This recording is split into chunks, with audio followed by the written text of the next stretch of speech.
ஆனால் வந்து பார்க்கும்போது ஒரு 5வது வீட்டில் அவருமே ஒரு கொஞ்சம் ஸ்ட்ரகிள் ஆகி அந்த கஷ்டத்துலையுமே அவர் வந்து அவர் ஃபேமிலிக்காக உழைச்சிட்டு இருந்தார். பார்த்திங்கன்னா அந்த ரூம் சைஸ் வந்து 10/6. ஏப்ரலில் வந்து 5வது ஃப்ளோரில் சிமெண்ட் சீட் வீடு இருந்துச்சுன்னா நீங்கள் அந்த வீடு எப்படி இருக்குன்னு யோசிச்சுங்க. மெட்ராஸில் உள்ளவங்களுக்கு நல்லாவே தெரியும். ஸோ அது இல்லாமல் அதுக்கு அந்த வீட்டுக்கு நம்ம போகிறதுக்கு கீழே 5 ஃப்ளோர் கீழே இறங்கி வந்தால் நம்ம தண்ணி எடுத்துகிட்டு போகணும்.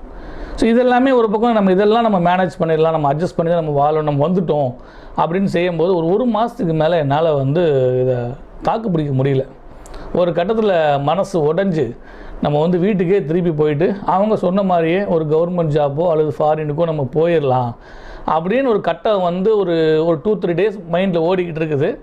அப்போ வந்து நான் வந்து ப்ரீவியஸாக ஒரு கன்ஸ்ட்ரக்ஷன் கம்பெனியில் நான் சொன்னேன், ப்ரீவியஸாக வந்து ஒரு குளோப் கன்ஸ்ட்ரக்ஷன் ஒரு கம்பெனியில் இருந்தேன். அந்த கம்பெனியில் இருக்கும்போது ஒரு பில்டிங் நாங்கள் கன்ஸ்ட்ரக்ஷன் பண்ணும்போது அதோட ஓனர் வந்து என்னை சந்திக்கிறாரு. யதார்த்தமாக வழியில் நம்ம பார்க்குறோம். பார்த்தபோது தான் அவர் வந்து என்ன இங்கே இருக்கிற அப்படின்னு சொல்கிறாரு. இந்த மாதிரி